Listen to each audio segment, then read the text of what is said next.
Live from the Ken and Valerie Baker studio at WHYY, this is Studio 2. Tuesday, the 28th of October. Welcome, friends, to the show. I'm Cherri Gregg. And I'm Avi Wolfman-Arent. Today on the show, something a little different. You ready?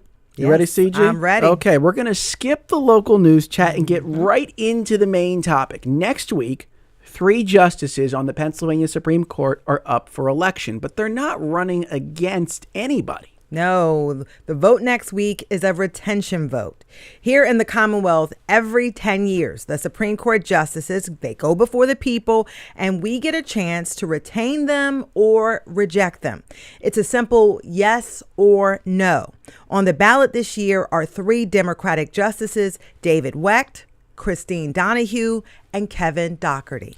Right now, Democrats hold a 5-2 edge on the high court. If voters reject all 3, there would be another election in 2027 to pick a new trio of judges, and that could totally alter the court's balance of power. As this crucial election nears, we get a chance today to hear a rare fireside chat that Cherri hosted in September with Wecht, Donohue, and Dougherty at Philly Central High School. The forum was organized by Pennsylvanians for Modern Courts and the Committee of 70.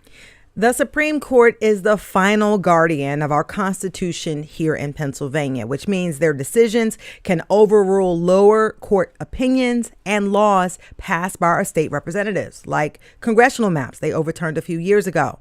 I asked the justices how they each see the role of the court at a time of deep political division. Justice Kevin Dougherty answered first. The independence of the judiciary, it's a sacred part of our Constitution that for some reason people believe it should just be a suggestion. The concept of an independent judiciary is incredibly important to remaining as a democratic backstop in Pennsylvania. It's how the Constitution was written. It's for the perfection of making sure that no one particular side has enough authority to impose tyranny on another. 300 years later, it still remains. Thank you. Justice Wecht. It's an excellent question, Cherri, and you identified an important issue, which is that the court is often called upon to make a decision which would go against the will of a temporal majority, and the Constitution is the fundamental law and is superior to a legislative enactment. So there are times when the court must stand against the popular will, which is very much different from the political branches, the legislative and executive branch of government. So it's not for the faint-hearted. No. If Brown versus Board of Education were put to a plebiscite in 1954, the public would not have approved it. It is the job of the courts to stand against the popular will sometimes, and that's the job in constitutional matters. In our system, as you mentioned, the Pennsylvania Supreme Court is the final word on Pennsylvania law. The last thing I'll say is we are a common law court, so we are making the common law of Pennsylvania, that is to say, building on precedents, which is a very important area of our jurisprudence. Thank you very much, Justice Wecht. Justice Donohue. There's probably no more important time for there to be a Pennsylvania Supreme Court whose job is to interpret, obey, and protect the Constitution of the Commonwealth of Pennsylvania. Everyone generally looks at constitutional rights as those flowing from the federal Constitution.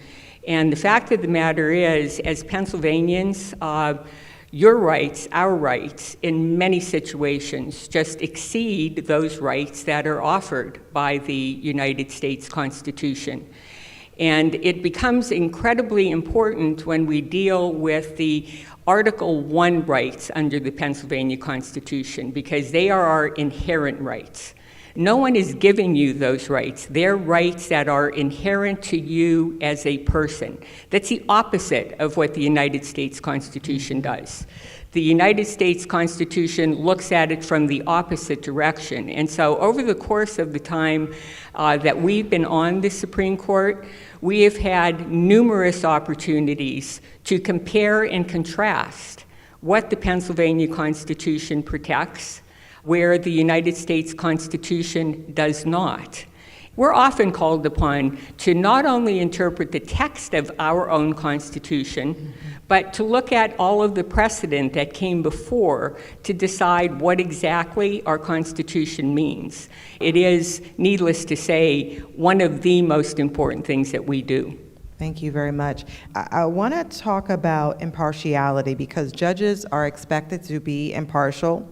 Yet in Pennsylvania, all three of you first ran as Democrats.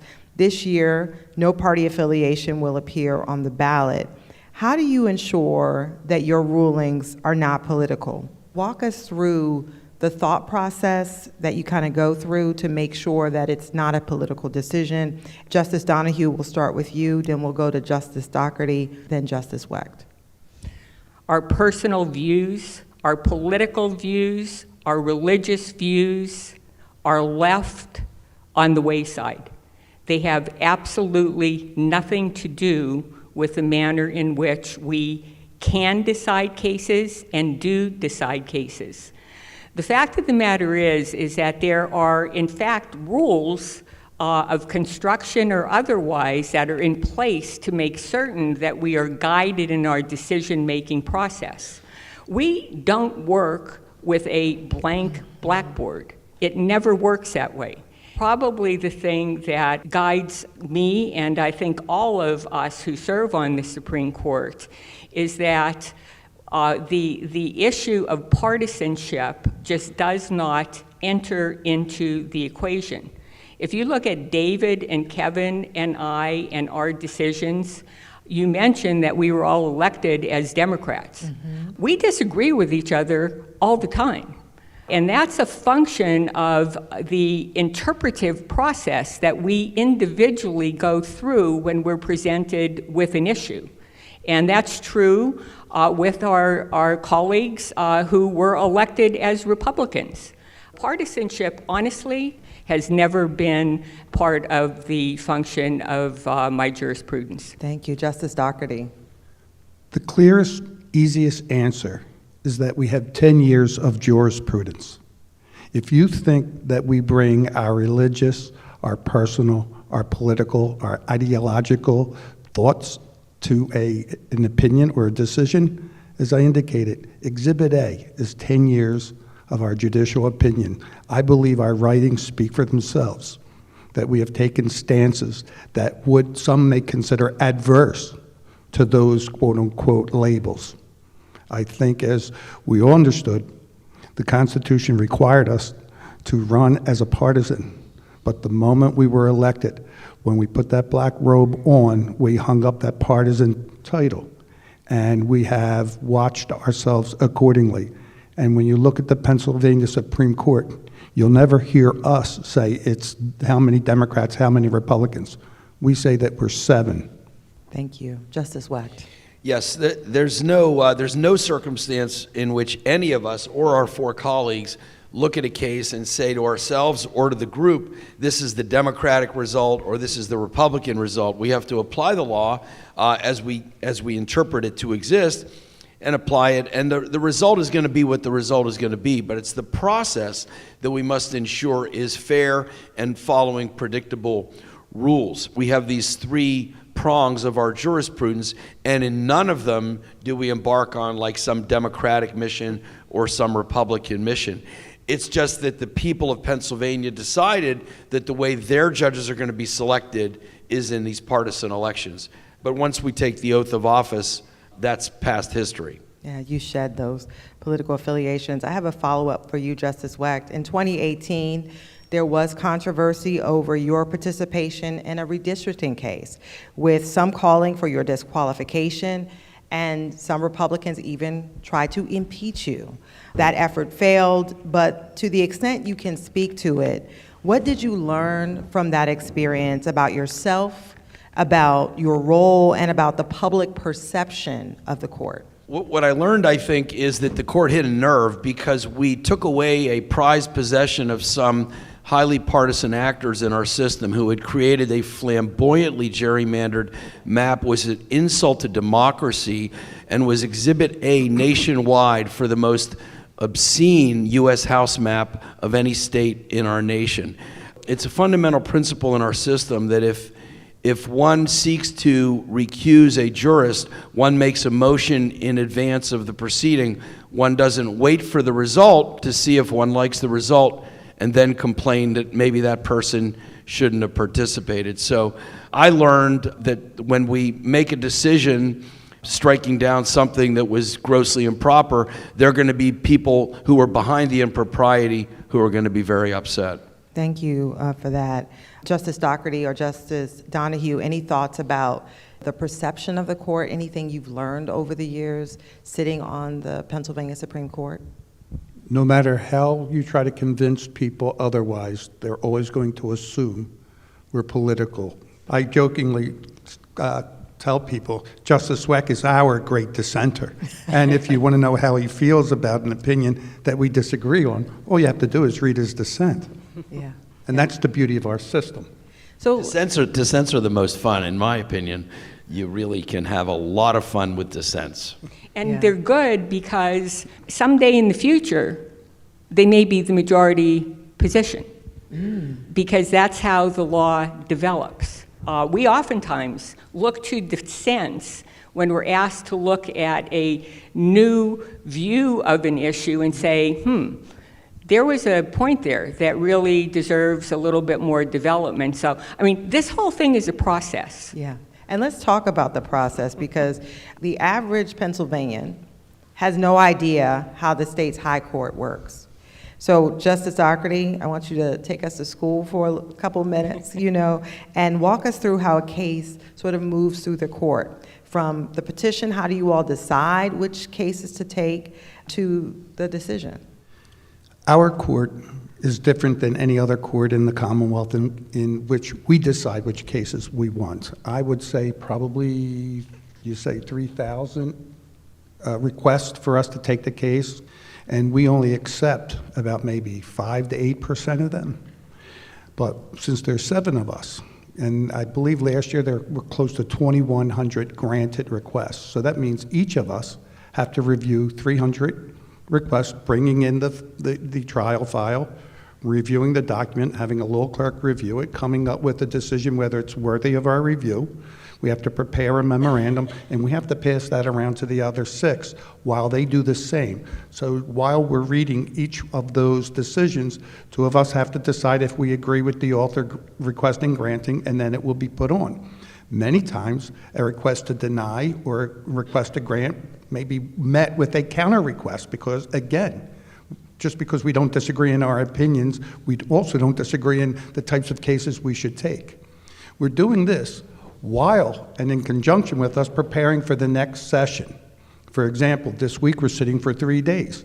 We have about 17 cases on the list, so that's 17 huge trial files that we're going to review while we're doing the other 300.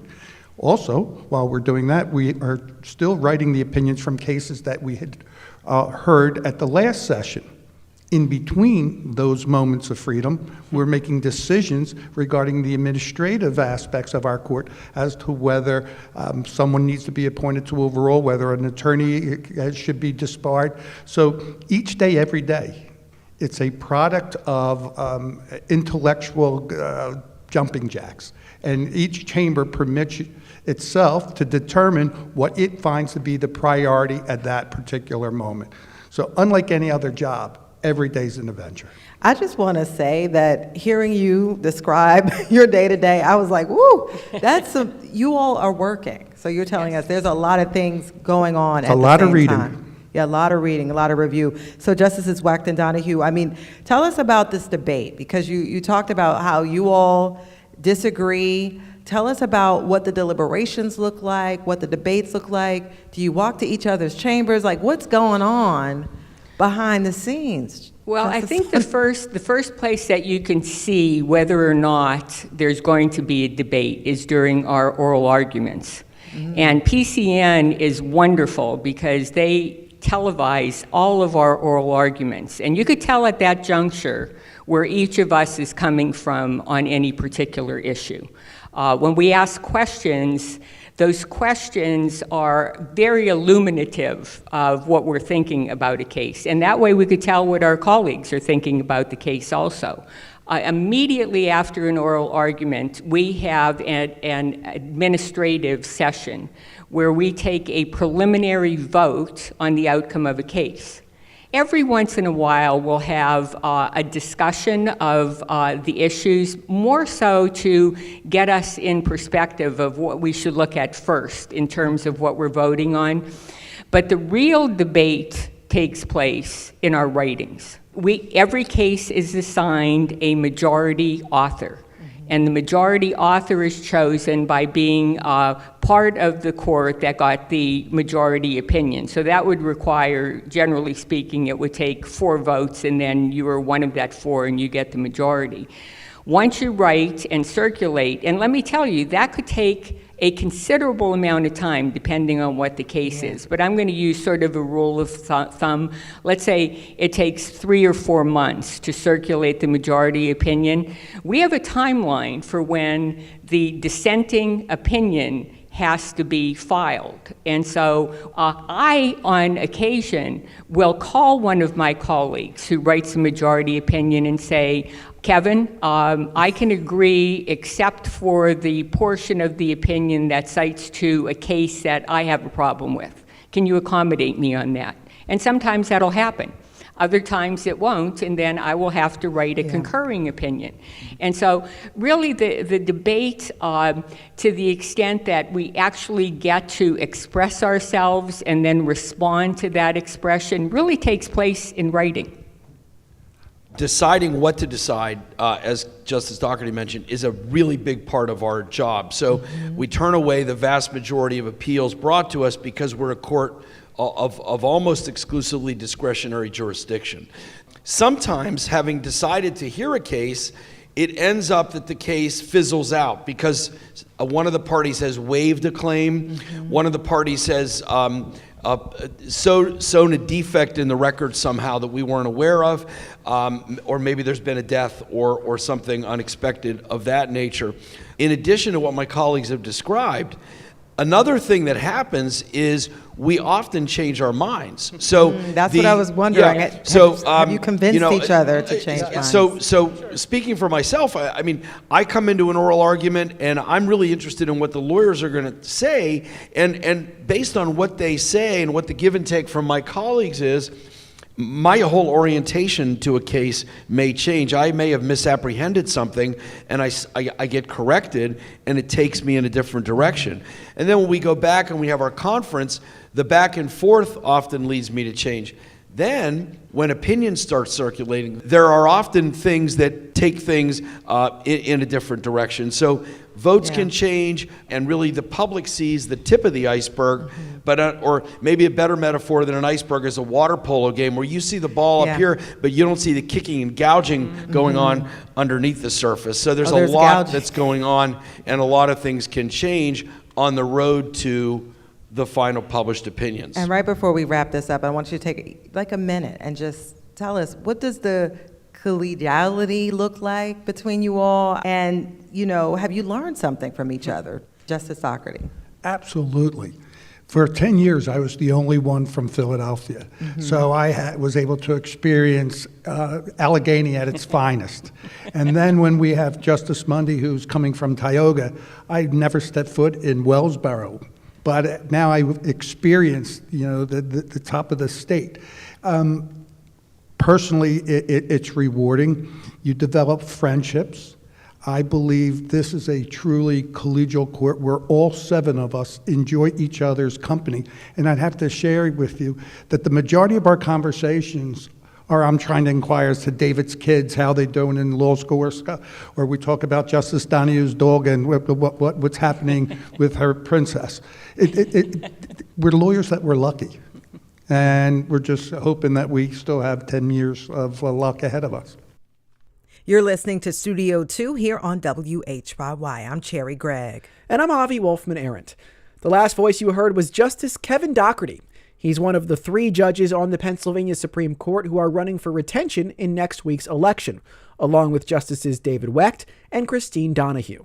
We're listening back to a condensed version of our fireside chat recorded last month at Central High School.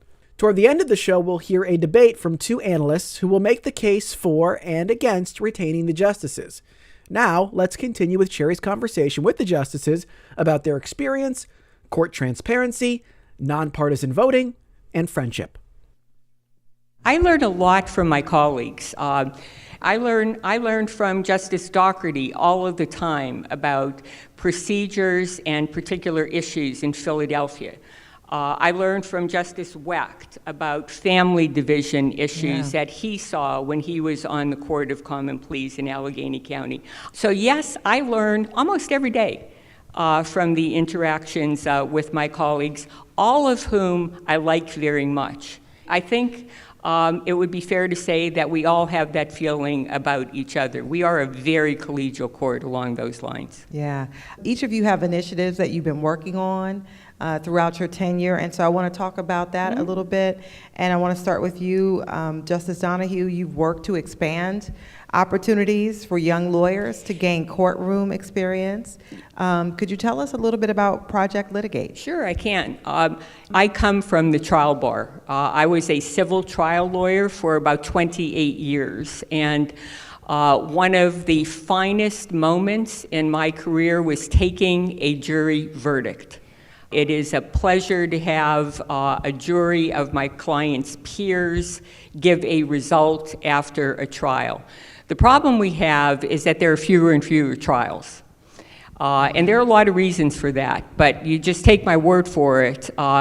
We are down to maybe 500 jury trials a year in Pennsylvania in the civil cases. That is a drop-off of, 200% over the course of the past 20 years. Our Constitution guarantees Pennsylvanians a right to a jury trial in civil cases. And so if we are going to be certain that that guarantee can be fulfilled, we have to train trial lawyers. And so what Project Litigate is about is making certain that law firms who have young lawyers who desire to be trial lawyers get an opportunity to stand on their feet in a courtroom. And the trial judges across Pennsylvania have been extremely cooperative and have embraced this effort and have created rules to make it easier for older lawyers to allow younger lawyers to stand up in a courtroom by letting them do follow-up questions if they think the young lawyer missed something. Fact of the matter is they never do, because you give a young lawyer the opportunity to question a witness, they are going to be so prepared that they aren't going to miss anything, and that's exactly what's happened. So that's sum and substance what Project Litigate is about. Thank you. I can feel your passion, Justice Donohue, on that. Justice Dougherty, in 2020, you launched the Autism in the Courts initiative. Can you tell us what inspired it and what progress has been made? And you have 2 minutes. Sure, thank you. As a judge, I learned that malice doesn't cause great harm alone. Or I should say harm is not caused by malice alone. Sometimes ignorance and a lack of empathy can do the same. And as a result of a personal experience, when I sat as a judge at 18th and Vine in family court, I had a child that I was ready to adjudge delinquent, which would have caused this young man to be a convicted felon the rest of his life and to acquire a prior record score, which would have sent that child to State Road where our prisons are, as opposed to State College where I'd hoped he'd be. During the questioning, I realized he was not responding to me as I expected him until the mother pulled me aside and told me the child was on the spectrum. Well, I had no idea what the spectrum was. So I was ignorant, but one time I didn't like the feeling of it. So what I did was I did self-reform, which led to judicial reform, and we were able to make great changes in Philadelphia, make it part of the fabric of Philadelphia family courts. I took that show on the road with the permission of my colleagues. And we've created what's Autism in the Court, and we've educated over 2,000 people. We dealt with the two different branches of government. As a result of that interest, we now have about 15 courthouses that have sensory rooms that are to be able to be used for anyone who's neurodiverse. We're educating and we're training our system partners As a judge, how many times are we making the wrong decisions and destroying someone's life because we don't understand that they are a little different than we are? And it may be neuro, it may be cultural, there's so many different changes. Through that, the tsunami wave has bled into now behavioral health. And what I'm finding out during an inquiry is that we're using our prisons as de facto mental health facilities. And let me just end it this way. There's something wrong when we as judges and justices, and we, the standard bearer of a justice system, say that if an individual with a mental issue behaves incorrectly in society, he gets treated, and we call it a symptom of his diagnosis. But in prison, if someone acts up, we call it an infraction. And that infraction leads to further incarceration, isolation, in a padded room. What are we doing as judges and justices? To me, the concept is why I believe in the tradition. Yes. and the concept of a stare decisis and a court system that is not an activist. I do believe that our procedures and our rules must adhere to the advancement of society's needs and purposes. Autism, we're now understanding. Behavioral health, we're now understanding. It's our time to do the right thing while we're here. Thank you so much, Justice Dougherty. Justice Wecht, during your campaign, you advanced a 5-point plan on ethics and transparency. Talk about what's been accomplished and what remains on your agenda. Well, first of all, one of the things that our court continues to look at is cameras in the courtrooms. As was mentioned, all of our arguments in Supreme Court are televised. Much of the Superior Court's work and Commonwealth Court is televised, but our trial courts are not. We have issues we need to look at on whether we ought to show trial court proceedings. There are problems with witness intimidation, there are problems with performative aspects of trials, and there are problems with AI and the misuse of snippets of trials. And so we're still studying this. It remains an ongoing study. With respect to ethics and judicial education, we, all 7 of us, adopted a very robust judicial education program, and it's really the pride of the nation. In fact, right now, here in Philadelphia, our judicial education department is hosting a national conference and teaching judicial educators from around the country about our program that brings in distinguished academics and distinguished jurisprudents and judges from around the nation to teach our judges at all levels. So I think we've really advanced judicial education, and that helps all Pennsylvanians because you get judges who are more versed in current developments and in the foundations of the law as well.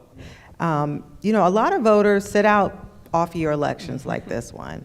Do you think the court should play a role in helping citizens recognize why it matters to engage and why the judiciary is so important to their daily lives? And if you do believe that, how do you think the courts should connect with ordinary Pennsylvanians? And I want you to take a minute for this one, and we'll start with you, Justice Dougherty, Justice Donohue, and Justice Wecht. I can say for close to a quarter of a century, I sat in the first judicial district, that being the Philadelphia Court of Common Pleas.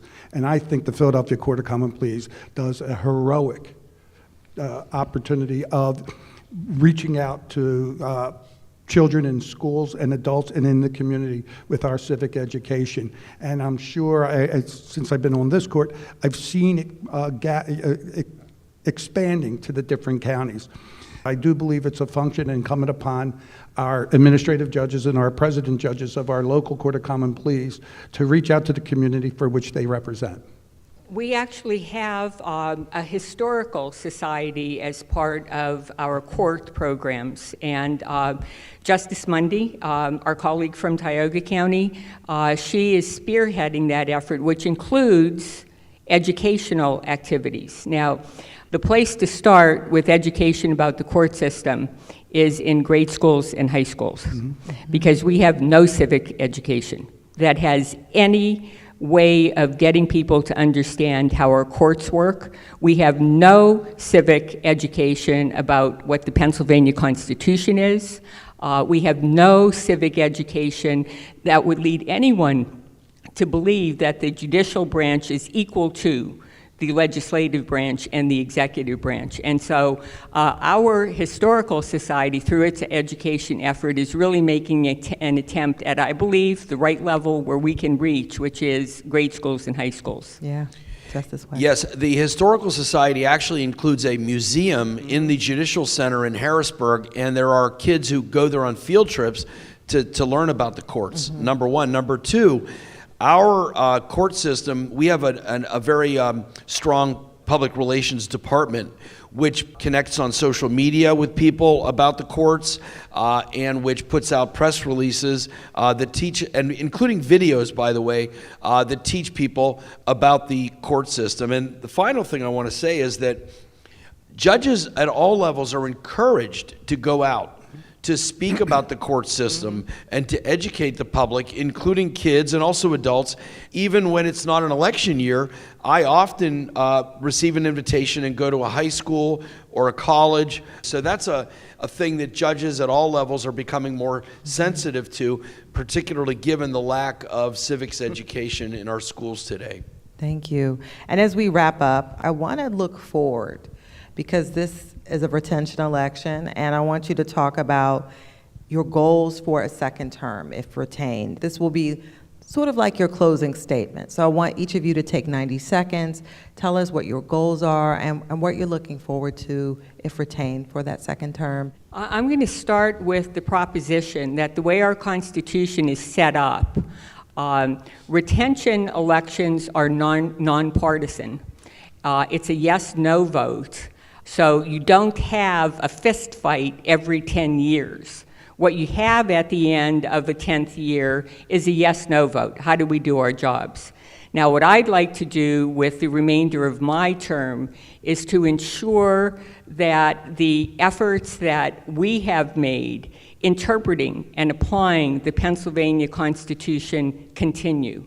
I want to be certain that the seeds that we've sown in terms of extending protections that have always been there but have not been recognized under the Pennsylvania Constitution continue to be recognized by the court that I sit on. And I think the stability of a retention election where I am retained, and frankly, Justice Wecht and Justice Dougherty retained, will ensure that type of stability going forward, which again, I believe, is what our Constitution intended with retention elections. Wonderful. Justice Wecht, 90 seconds. So two things. First of all, unlike folks in the executive and legislative branches, we don't have agendas or policies that we're trying to impose once we're elected. So Alexander Hamilton in Federalist 78 wrote, "The Congress has the purse, the president has the sword, and the courts have only judgment." So all we have is judgment.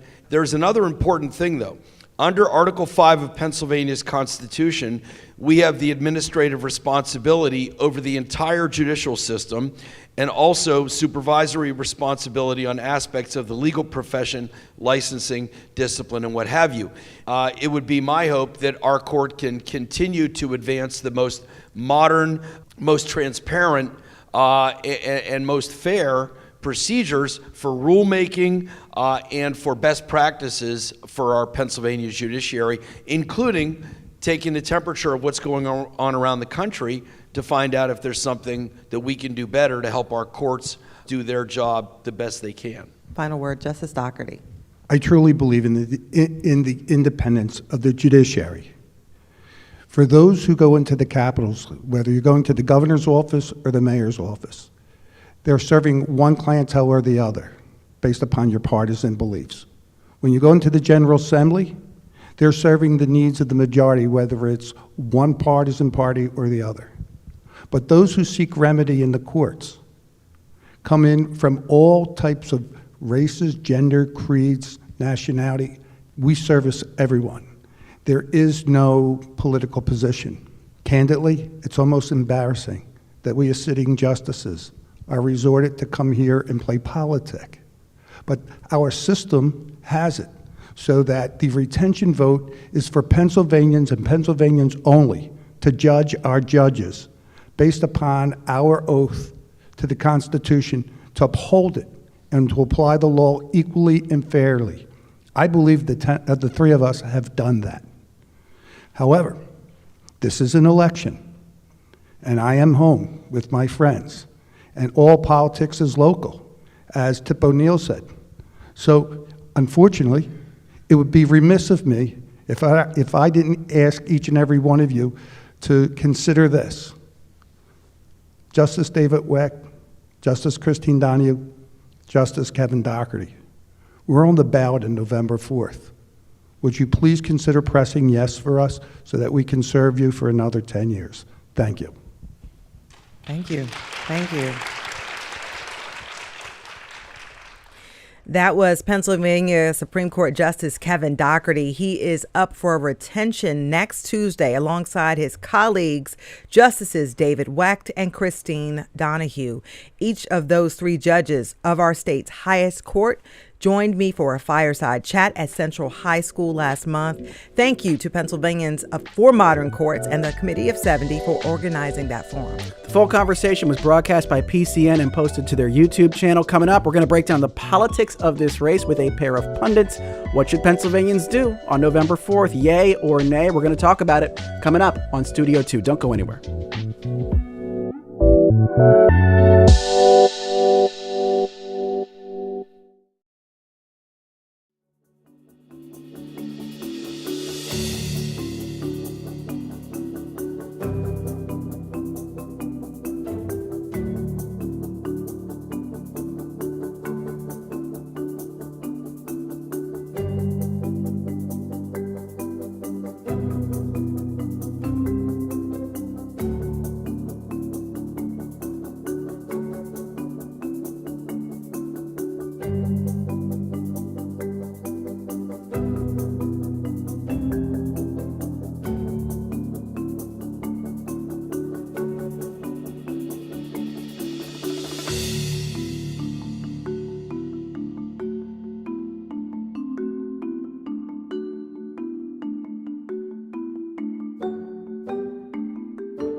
And welcome back to Studio 2 on WHYY. I'm Avi Wolfman-Arndt. And I'm Cherri Gregg. We just heard from the three Supreme Court justices who are up for a retention vote next Tuesday, Justices Kevin Dougherty, David Wecht, and Christine Donohue. We now are going to hear from two people with opposing views on the retention question. Joining us in our studio are Guy Ciarrocchi, conservative commentator and writer for RealClear PA and Broad and Liberty. Welcome back, Guy. Nice to be back. Thanks. Yes, we also have JJ Abbott, a Democratic strategist and executive director of Commonwealth Communications. JJ, thanks so much for being here. You got it. To our listeners, we would love to get your thoughts on this upcoming election. Yay or nay, and why? Email us, studio2@whyy.org. If you're on YouTube or Facebook, drop a comment in the chat. Guy, I wanted to start with you. Just tell us why you think folks should be paying attention to this race, what you think the stakes are. Sure. In the past, I've voted yes to retain Democrat and Republican judges and justices. I think this is different. These three justices vote together over 90% of the time, so most of the comments are universal. I think that they have failed the test. The basic test for judges, especially justices, is can you be fair and impartial, follow the Constitution, follow the law? And I think too often they failed. Like bad umpires at a softball game. They've interjected themselves into the game. They've changed the outcome. Whether it's been in issues of health care, reapportionment, elections, or COVID, all too often they've thrown out bipartisan legislation, written their own laws, drawn their own lines, and they have violated sort of the tradition of judges of being umpires and referees and keeping things fair and balanced. Quick follow-up, Guy. I think a lot of people will view that skeptically just from this lens. They'll say, well, wait a second, all of a sudden, when there's 3 Democrats up for retention, we are finding sort of the fault in their opinions. Whereas before, when that wasn't at stake, all of a sudden, we weren't finding all of these faults. How do you respond to that? People will question, I guess, the sincerity of your critique. I'm so offended. Well, a lot of people will, though. My mom won't. No, so look, as I said, I voted yes in the past to retain most judges. Most of them are, it's not a case of whether they agree with Guy Ciarrocchi or not. It's, are you doing your job? Again, I think they're different. We had a bipartisan health care law that lasted for 2 decades. Democrat and Republican governors upheld it. These judges threw it out, which have contributed to health care costs. Pennsylvania, everything's in the news today about gerrymandering and reapportionment. Pennsylvania was the first state to throw out their lines midterm. These judges in 2017 decided to get rid of the law that was passed by a bipartisan state house, was supported by bipartisan members. They threw it out. They not only threw out a bipartisan law, they drew their own lines. The election lines we used in 2018 and 2020 were drawn by these judges acting as super legislators. And during COVID, they gave Governor Wolf unfettered power.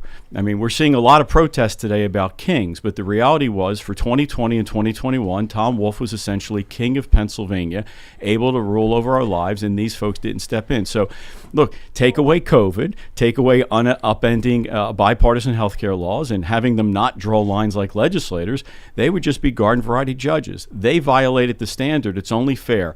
In a state of 13 million people, we can find Democrats or Republicans to replace them who will follow the rule of law and be fair and impartial.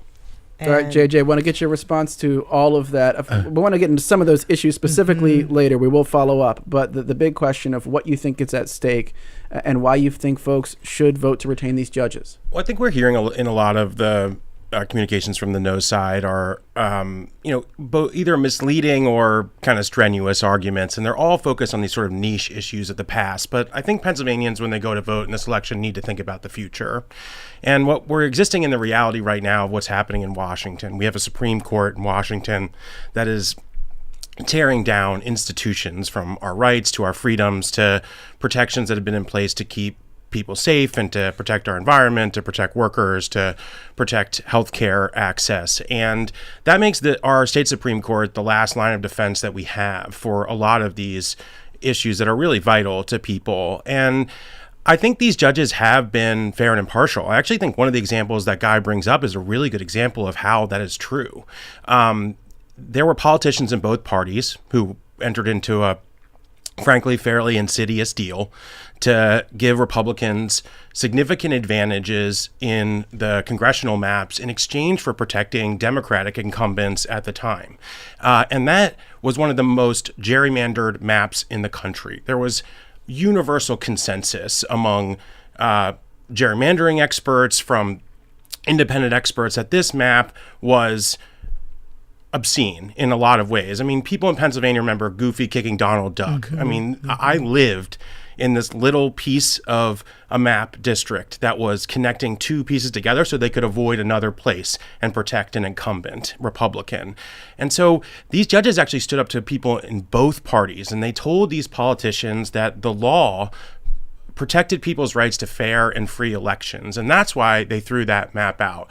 And that kind of impartiality, that willingness to be able to stand up on the side of the Constitution, on the side of the law, is why these justices have all been recommended by the Pennsylvania Bar Association. People are getting advertising from all sorts of groups, but a trusted source of ratings for judicial candidates, and they don't always back them. They don't always is the Pennsylvania Bar Association, which has universally said that these 3 should be kept on the court. And we also saw this week that the Philadelphia Inquirer came out very aggressively, the editorial board, in defining that the chaos that could happen if these justices are not retained. And I think it's really important that we have those folks, I think, are really good barometers for people listening right now of how the decision they should make, rather than sort of some of the misleading arguments that we've been hearing from the no side. Yeah, and I just want to throw out there that we've only had one judge that was not retained since the retention vote sort of came into play in the 1960s.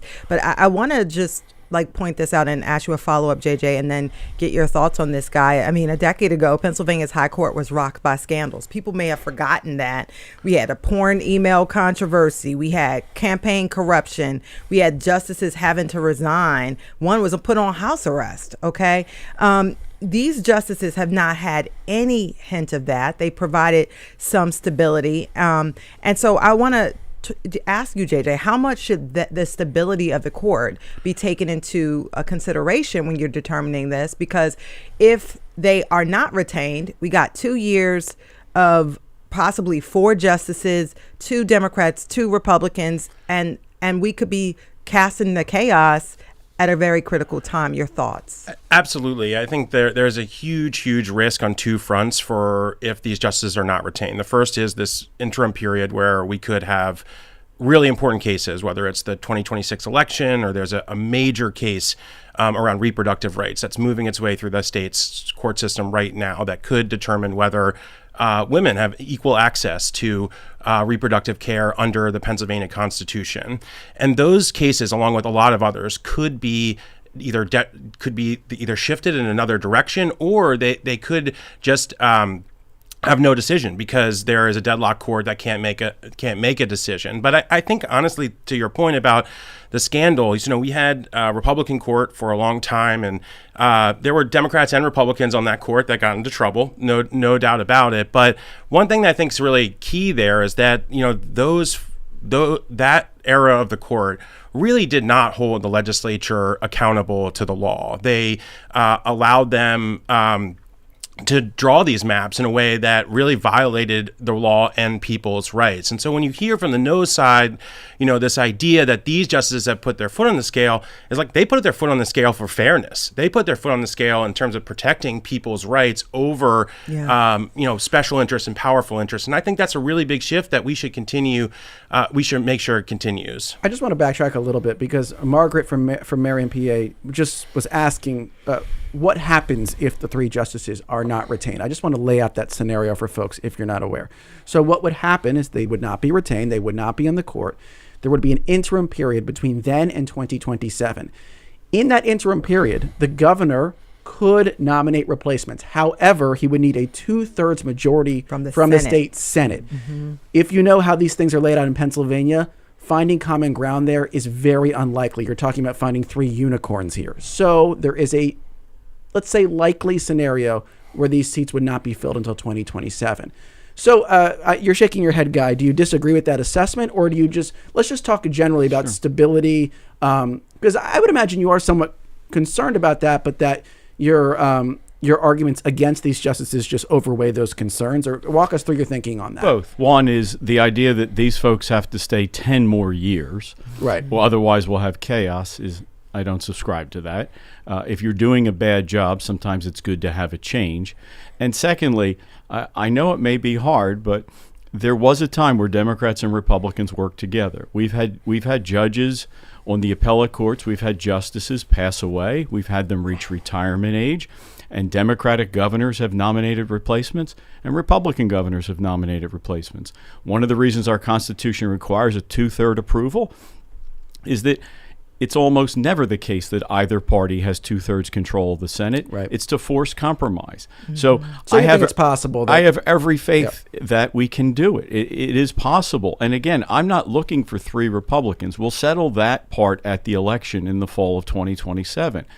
We just need 3 people, and we have found in the past retired judges, law school deans, men and women who come in and do the job of being impartial in this. And could keep the court functioning for a couple of years. Keep the court functioning, right. So I don't subscribe to the idea there's chaos. It would be nice if the governor and the Senate, Democrats and Republicans, sat in a room and came up with a list of individuals who would go in as public servants and serve the 2 years and fulfill it. We've seen it happen in the past, and we should expect that much in the future. And Guy, I mean, the one thing that you argued that these judges should not be retained. And as I mentioned, we've only had 1 judge not retained in the years since this became law. But I don't hear necessarily an argument, like you disagree with some of the outcomes that these justices reached. But I did not hear you say that they just broke long held precedent, or that they did something where they absconded their duty under the law or something wild. It just seems to me it's a purely partisan disagreement. And isn't that okay to disagree with the outcome as long as the justices follow the process? And they've all said, you heard them say, that it becomes, they are part of this political process, but it's an apolitical position. Well, I wish it was an apolitical position, and it's not just simply that. Again, I voted to retain Democrat judges in the past. This is different. We had a bipartisan law on health care. The Democrat and Republican governors upheld and followed, and the legislature followed. They decided to get rid of it and to allow venue shopping, which drives up the cost of malpractice insurance for doctors, causes doctors to leave the state. We didn't need them to put their thumb on the scale and throw out a bipartisan law. And with all due respect to JJ, as we travel around the state, are you saying that them throwing it out was somehow illegal? That yes, it was an illegal? It was inappropriate. Yes, they had no standard. They had no standing to do that. They had no standing to do that. The law had existed for over a decade. And when it comes to the legislature and redrawing lines, with all due respect, call me a little cynical, but in 2017, Eric Holder creates a PAC for the sole purpose of taking over state legislative processes to redraw the lines, and 6 months later, they're in front of the Pennsylvania Supreme Court, where those judges throw out a bipartisan passed law and then draw their own lines. There's no precedent for judges drawing lines. I just want to argue that it's not Eric Holder. It was the League of Women Voters, one of the oldest nonpartisan groups in Pennsylvania. The League of Women Voters are not nonpartisan. The Pennsylvania Bar Association is not nonpartisan. The Philadelphia Inquirer is not a neutral observer. I mean, we need to at least be honest with I really these people disagree with that. I think that's like that's sort of pushing us into where like everything now is partisan. But the Inquirer, certainly the Inquirer editorial board, especially if you've been reading the last few years, has been pretty tough on a lot of Democrats from the city to the state. Can I refocus the question for you, JJ? Because obviously you guys disagree about this. I do think though there's this healthy skepticism among some voters to say, like, wait a second. These people run as Democrats, then they say they sort of shed their partisan labels, but it's just a coincidence that they rejected this map that was favorable to Republicans, or it's just a coincidence that they made these rulings that Democrats do seem to agree with on abortion or other issues. And so I think that's where some of the pushback comes in, that people just don't buy the idea that they can really shed their partisan skin when they do originally run on party lines or as members of a certain party. I just think like, we have conservative and liberal justices at every level of the court, and people have ideology, and that is what it is. But I would just disagree with the idea that they've been partisan. You certainly could disagree, like Guy does, with their ideology, but when you look at their decisions, most of those decisions are actually quite bipartisan in the sense of they went after bipartisan politicians who rigged the maps to benefit the politicians. They actually, one of the big issues that the other side has made is around elections, and they make this big deal about people during the pandemic getting 3 extra days to return their mail-in ballot because the USPS said that their rights might be infringed. And the Supreme Court said, okay, 3 extra days, that's it, one time, because we're in this thing where people's rights may. But those were ballots of people of all parties, Democrats, independents, and Republicans. They also, just to fact check this, had no bearing on the presidential race because Donald Trump lost by 80,000 votes and not 10,000.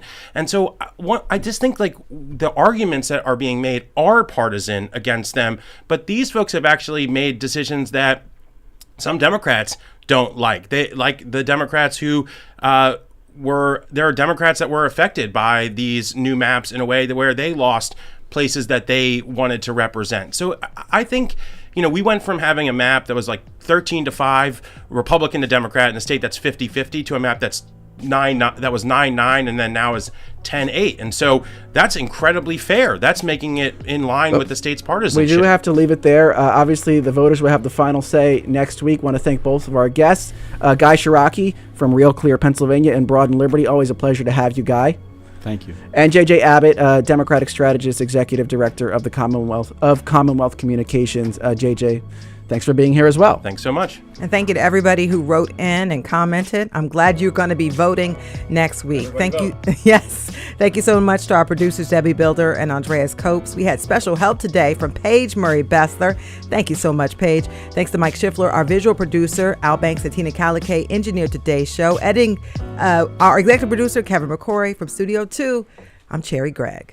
And I'm Avi Wolfman-Arent. Tomorrow, Cherri. Yes, on Studio 2. Americans shopping for health insurance on the exchanges, they're about to get sticker shock. On November 1st, the ACA or Obamacare marketplace will open for enrollment, but the prices, they're going to be a lot higher. And if the federal health insurance subsidies aren't extended, the big battle behind the government shutdown, many Americans may have to forego coverage altogether. We'll talk about the rising health insurance rates and how Americans might feel it. That's coming up tomorrow on Studio 2. But next on WHYY, y'all know it, it's Here and Now.